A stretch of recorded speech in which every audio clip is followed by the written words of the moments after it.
Resources budget for a university of our size, a bit over $5 million this year. I wrote here that we spend over 80% on e-resources, and actually looking at our figures, we're tracking to spend over 90% of our budget on e-resources this year. We have, I wrote here, 250,000 print books. I think we actually now have just a little over 200,000 print books, and we actually have about 460,000 e-books. So we now have way more than double e-books compared with print books. And as with most other universities, we have way more e-journals compared with print journals.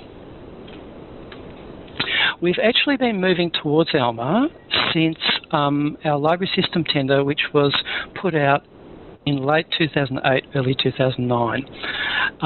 And the result of that tender was that we migrated from a very old library system, Dynex, to a suite of Ex Libris products, basically Aleph, Primo and SFX, and we implemented those in January 2010. We did also, as part of that tender, purchase the Verde electronic resource management system, but we didn't implement that, and there are reasons for that, which I'll talk about in a moment. Even as we were implementing the new systems, Aleph especially, at the start of 2010, we were already aware that there were developments in the library systems world and at Ex Libris that were moving beyond the systems that were around at that time.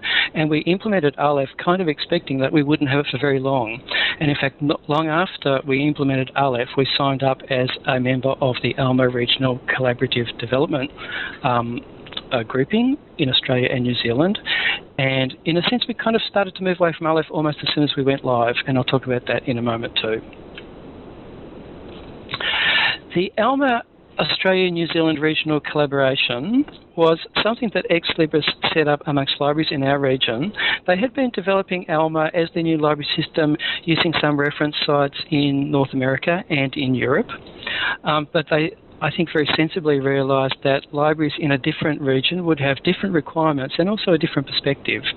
And so the collaboration was set up. It began in April 2010 and involved those universities you can see down there. Almost all universities except for the State Library of Queensland and almost all organisations in Australia, but also the University of Otago from New Zealand.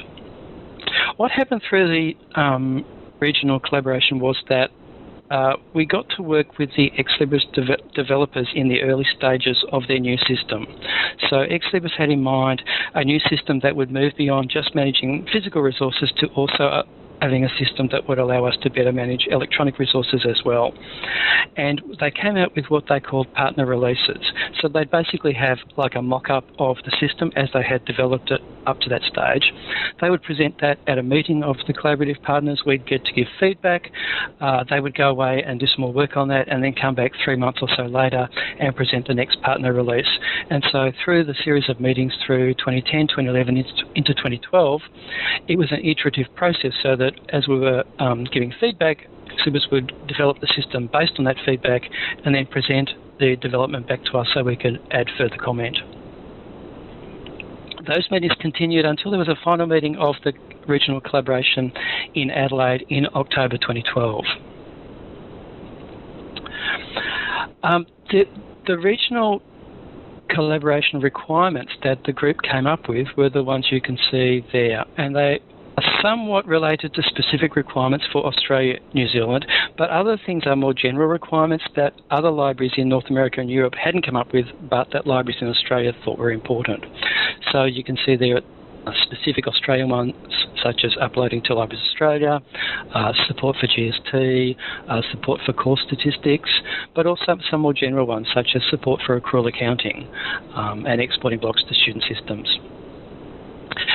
The group actually came up with a slightly wider group of requirements than this, but we were basically told that we had the equivalent of one person and 1 year development time. And so we had to refine our requirements and really focus on the ones that were of most crucial need for us, and these are the ones that were accepted by the group, and they were accepted by Ex Libris. Some of these have been released already in the current version of Alma, and some are still in development. For example, support for accrual accounting, we believe, will be available early in 2014. So Swinburne is certainly looking forward to that one. The case for Alma at Swinburne. When we moved from Dynix to Aleph, we were moving from a very mature system that was designed for managing physical resources to another very mature system that was designed for physical resources. But neither Dynix nor Aleph was really designed for managing electronic resources. And of course, just like most other libraries, it was electronic resources that we were moving much more towards. We really needed a system to help us manage those new kind of resources rather than the print resources we had. In March 2010, we did take up training for Verde, Ex Libris's electronic resource management system at the time. We had some technical issues that were causing delays to that, and by April, only a month or so later, we had signed up for the Alma Collaborative Partnership Program, so we realised that really Aleph and Verde would have a very short life. And so Swinburne and Ex Libris agreed that we would effectively abandon Verde and put all our effort instead into working towards what was then called the URM, the Universal Resource Management System, and that's what came to be developed as Alma. Just to show how much we have been moving away from print and towards electronic resources, this little graph on the screen at the moment, I hope you can see, shows Swinburne's holdings of print and electronic resources from 2007 through to August 2013. You can see a rather steep drop in our print resources in 2013, and the reasons for that will be explained in a moment. But you can see a very steady climb in the number of electronic resources we provide. And of course, we're also spending a lot more money on our electronic resources. This slide just shows the number of print books versus electronic books that we purchase, and you can see that in 2010 we, for the first time, purchased more e-books than print books, and they're really moving quite rapidly apart. So we're now spending much more of our time and much more of our budget on purchasing electronic books compared with print books. And so we really did need a system that was going to help us manage that rather than just a system that focused on physical. So back in the middle of 2012, Swinburne took the decision to move towards Alma. And there were a number of reasons for that. One was that we had funding and approval, and it's very difficult to get funding and approval from a university for a library to get a major new library system. So once you have that funding and approval, it would be pretty hard to walk away from that. So that was a pretty pressing reason for us to move forward. We'd gone live with Aleph, SFX and Primo locally at the beginning of 2010. So using a 3-year cycle of renewal of our servers, all of those servers would have been coming up for renewal at the end of 2012. That would have been a major expense, and in fact, not having to do that and looking towards a cloud-based system like Alma to replace that meant that we could actually use some of that funding to move towards the costs of moving towards the new system. Swinburne was also about, and currently is in the process of, installing a new student system. You'd be aware that that is a major financial undertaking for a university, and it's also a major undertaking in resourcing for places like IT services. So basically, in the middle of 2012, we had a window of opportunity where we knew we had the funding and IT resources were available for us to go ahead and install the new library system. If we had waited a while and the new student system came in, that new student system was likely to gobble up all the funds and also chew up all the IT resourcing. So it could be many years before we got a chance again to look at installing a new library system. And of course, as those graphs in the previous slide showed, our collections were rapidly changing from physical to online, and our old system really wasn't helping us at all. We used Aleph, but we also had to manage things in spreadsheets, and we had to manage things in wiki pages and email systems and all sorts of other things to help us look after things. And we really needed a new system to help us bring all that together. And finally, it really did seem like a good idea at the time, but as you probably are aware, when someone says that, it usually presages something terrible happening, and that's, at Swinburne, exactly what happened next. So here's what happened next. In the middle of 2012, Swinburne entered a process called Transforming Swinburne. Like many TAFE colleges and dual sector universities around Australia, Swinburne was hit with major budget cuts. The state government in Victoria withdrew about $300 million from real TAFE budgets, and Swinburne lost about $35 million a year from its recurrent funding. At the end of 2012, Swinburne lost 240 staff, and the library lost 15 staff, which is about 15% of our FTE staffing. Swinburne's approach to the budget cuts was that rather than trying to tinker around the edges and make little cuts all over the place, it would try and focus on its strengths and make some fairly major cuts and fairly major changes that would impact on how the university would come out of this. And the aim was that we would come out of it as a stronger, more focused university. And one of the major decisions that was made was that we would close two of our campuses, and in fact we would close our second and third biggest campuses, which meant we closed our second and third biggest campus libraries. The Lilydale campus, you can see the picture there, closed in June this year, and our Prahran campus, our second largest campus, will close at the end of this year. This is just a little statement from the Transforming Swinburne documentation, and it just shows the approach the university was taking in the Transforming Swinburne program. It was about having the right processes, systems and structures in place to try and come out of this as a stronger university.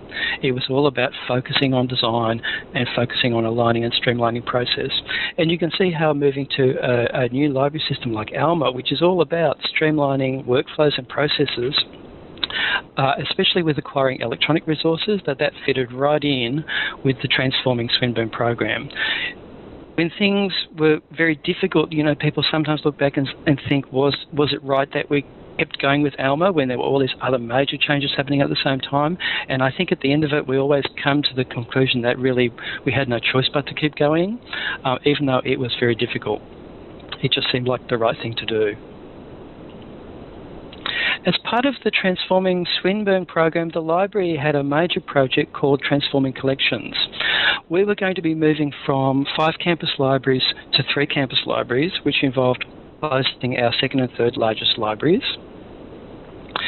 There would be no room for collection growth, so we would be relocating physical collections from the 2 libraries that were closing into our 3 remaining campus libraries. But as well as bringing those collections back to those libraries, we were also bringing all the students back to those libraries, so there was no way we could expand the shelves to expand the collections. So we really had to try and fit everything in with the infrastructure we had. We embarked on a major discard program, and we moved large numbers of our collections to off-site storage. We had a very clever man, Ron, come in who did the number crunching for us, and he calculated that if we hadn't done our discards and collection moves, we would have had to throw away every book at Hawthorn, our main campus library, after 6:58, which would have caused a few issues because we do teach management and we also teach design. Of course, out of this, we would have an even stronger focus on e-resources.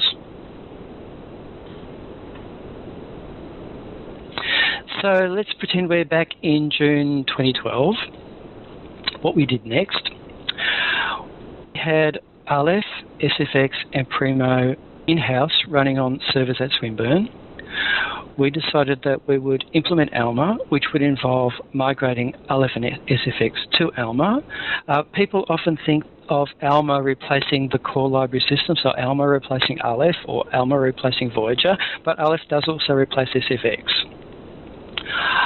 We had the impression, although it was never firmly documented, that Alma and Primo both being in the cloud would work better than having Alma in the cloud and Primo still running on local servers at Swinburne. So we also decided to migrate our local Primo and SFX environment to the hosted environment as well, so we would have all our systems and services in the cloud. A little bit about the timelines. It was a very fast-paced program, and it started very soon. So we had the last Alma ANZ Collaborative Partnership meeting in Adelaide in October, and we had our first kickoff meeting at Swinburne with Ex Libris on the 1st of November. The picture there is of my handwritten notes from that meeting with the timeline, and amazingly enough, we pretty much kept to all those dates. And you can see there that it was a very tightly scheduled process. So we had our kickoff meeting on the 1st of November. We had a data migration a week later. Then when it was a long gap and we had functional workshops scheduled for mid to late January, a technical services freeze on the 19th of March, which was just before Easter.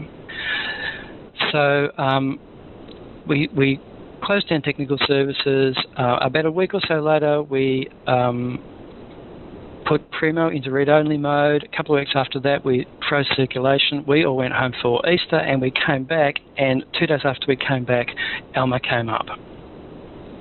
Alma was actually scheduled to go live on the 4th of April. Alma became available to us in production at lunchtime on the 4th of April. We spent the rest of that afternoon doing some testing, and we went live with Alma to the public in full production at 9 o'clock on the morning of the 5th of April, so that's not a bad result. Just a bit about managing the project. Swinburne did appoint an Alma project manager internally at point 6, and there is no doubt that that should have been a full-time appointment. So that would be one of the strong pieces of advice we would give to anyone else approaching an Alma implementation. Our first project manager, Gary Hardy, took a voluntary separation package, and he left Swinburne at the end of 2012. And he was replaced by Monica Amadei, who arrived with us from the National Library in late 2012, so there was a bit of a handover with Gary, and she stayed with Swinburne until May.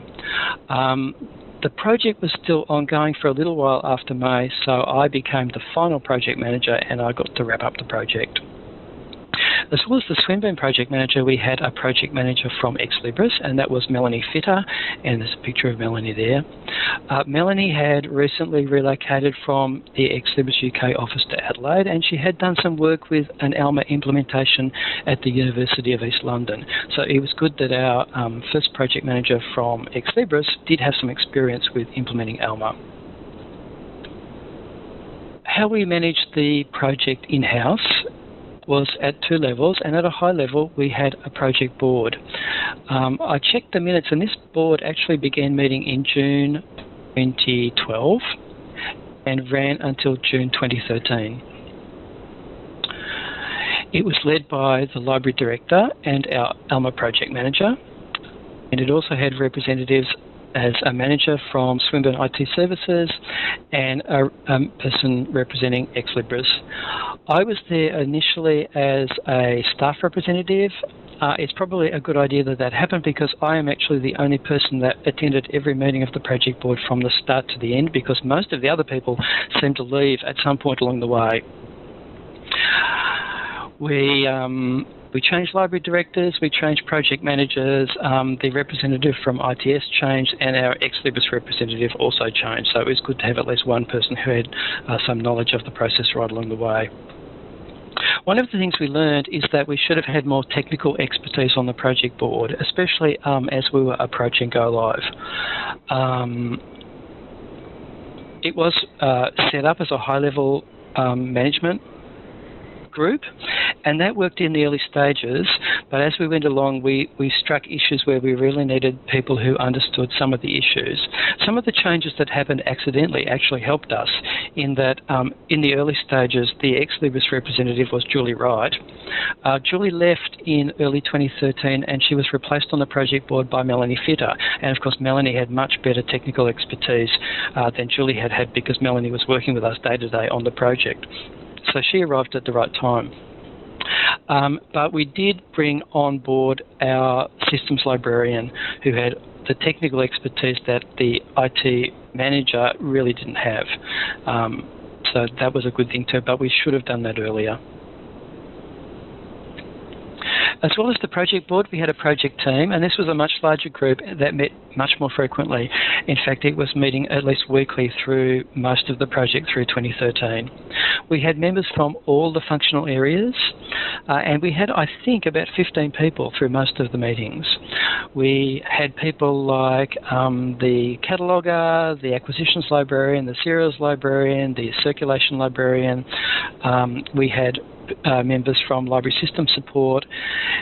We also usually scheduled either a phone call or a WebEx session with Melanie, our ex-Libris project person.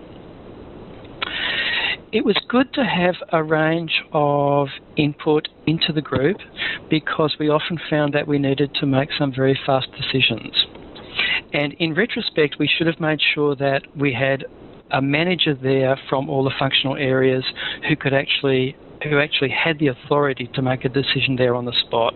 So in 2013, when I took on the role of managing information support services, which has responsibility for acquisitions and resource management, we were able to actually make decisions on the spot that came up about those kind of areas.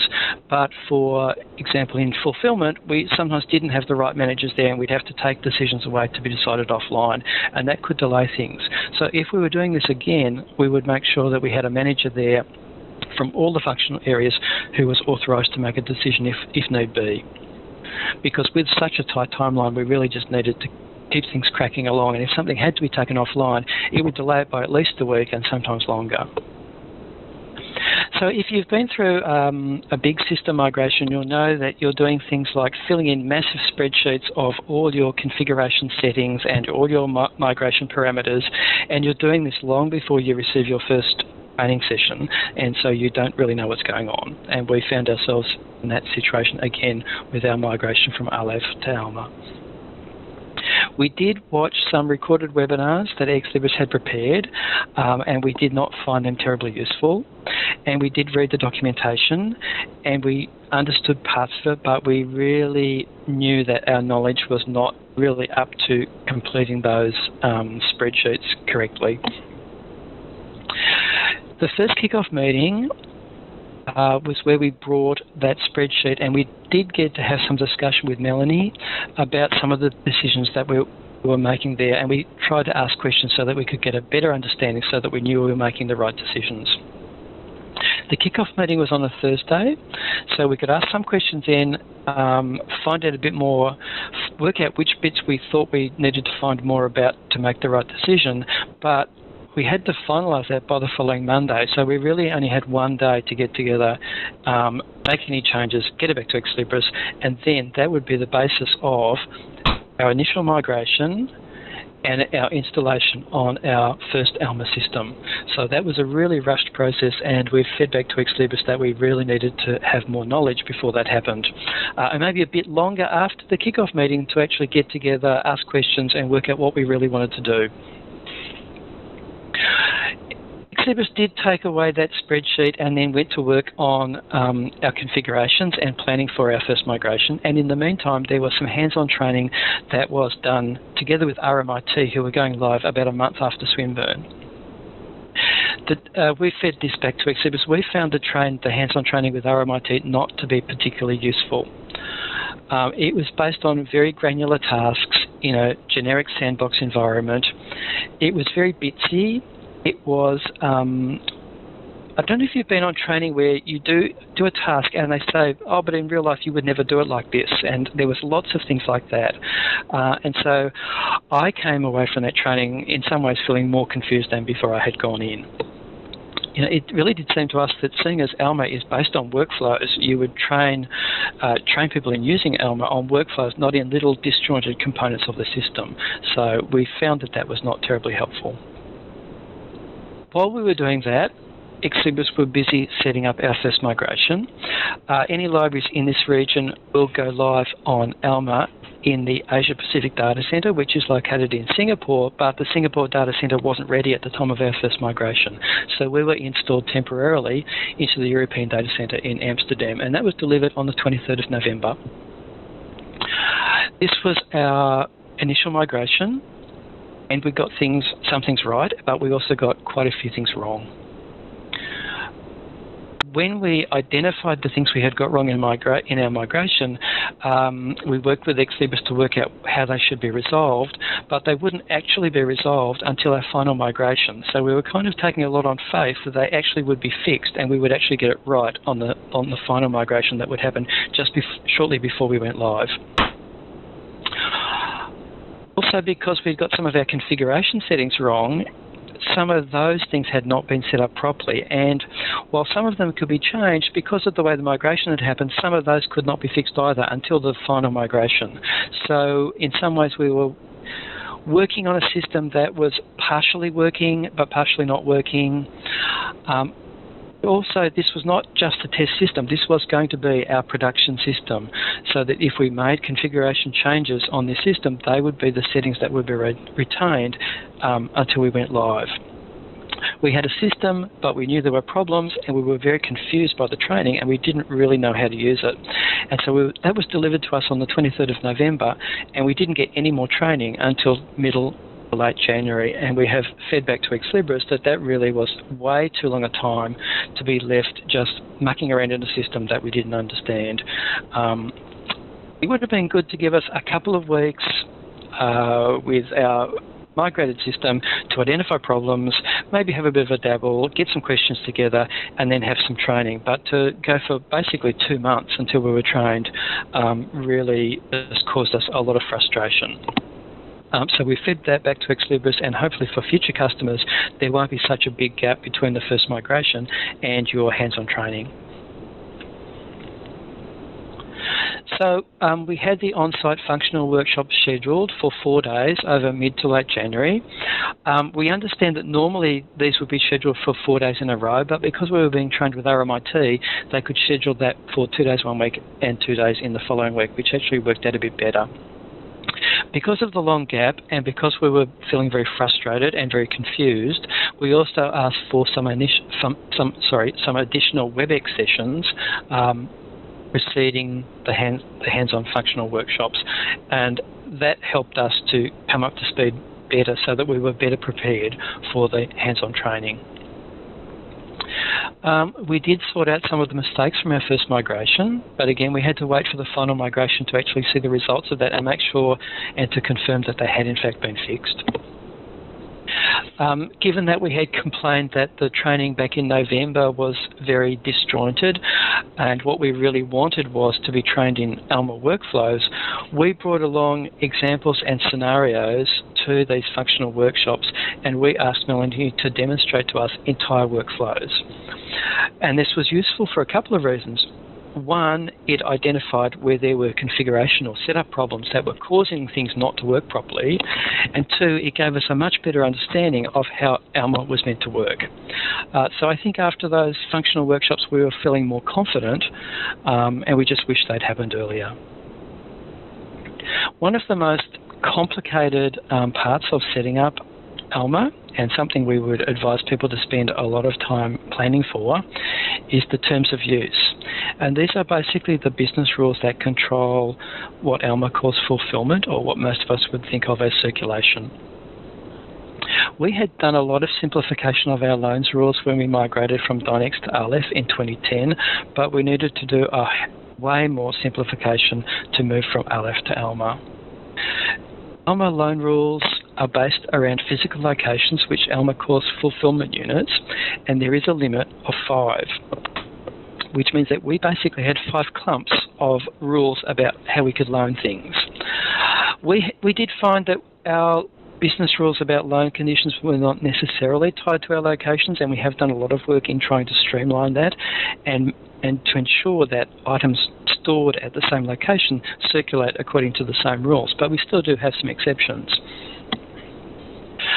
We did manage to get our business rules down to 5 loan periods, so our 5 fulfillment units reflect 5 basic loan periods.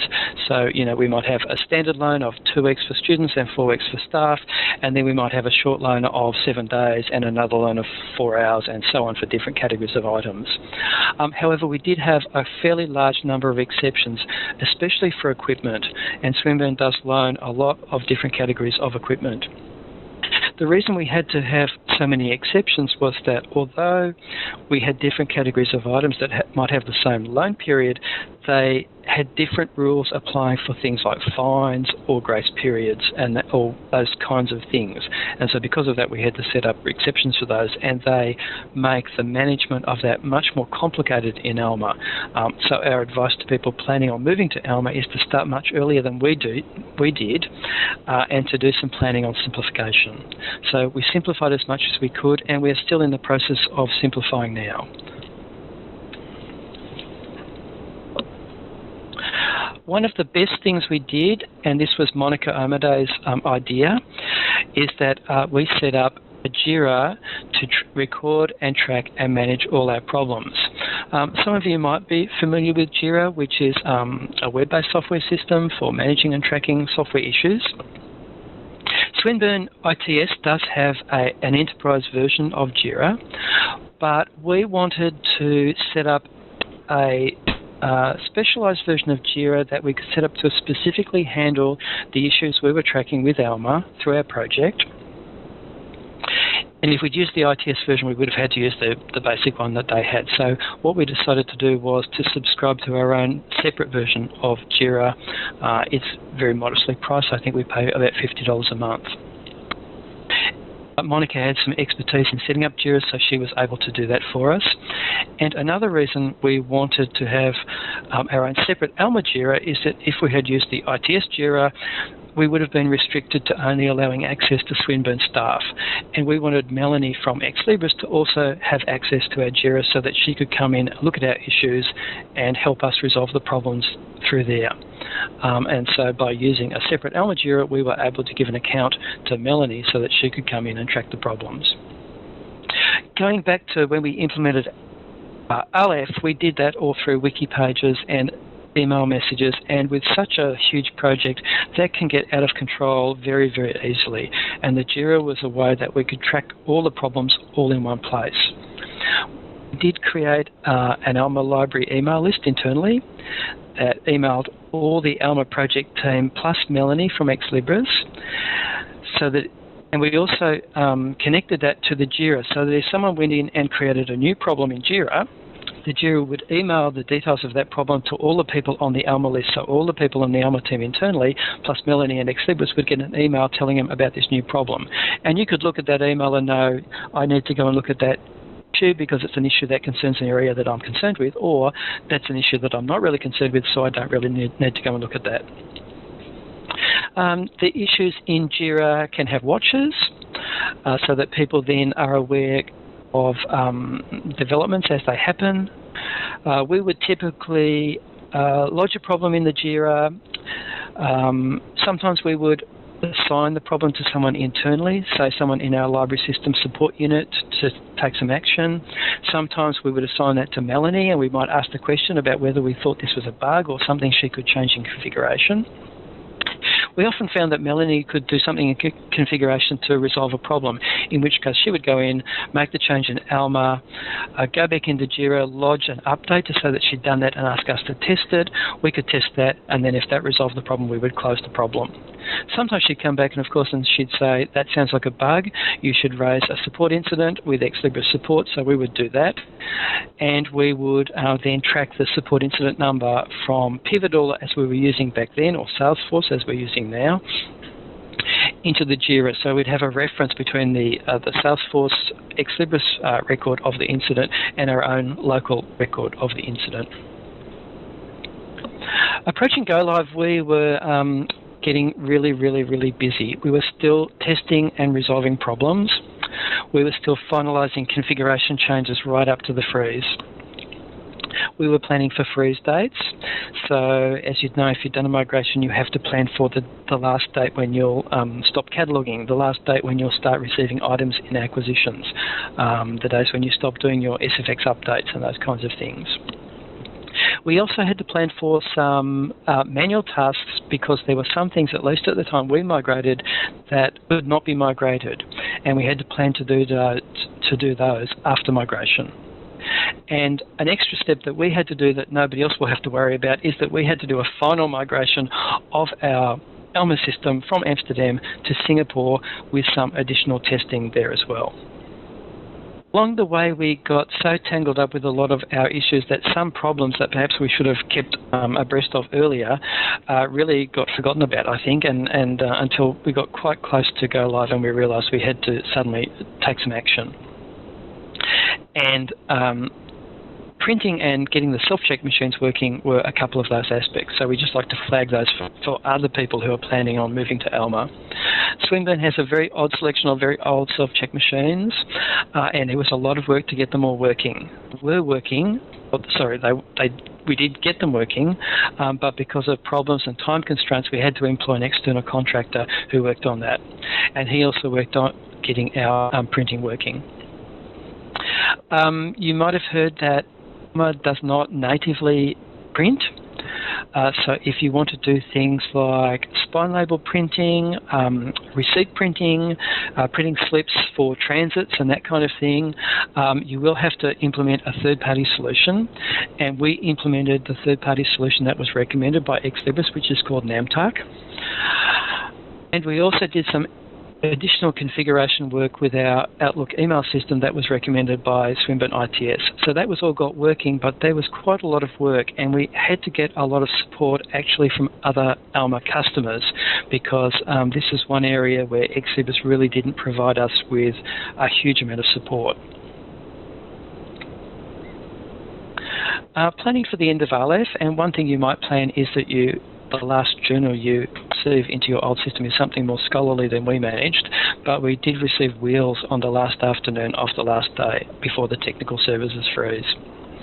It was brought forward 3 days earlier than planned because we were the first migration into the Singapore data centre, and ANZREG wanted to allow extra time for testing.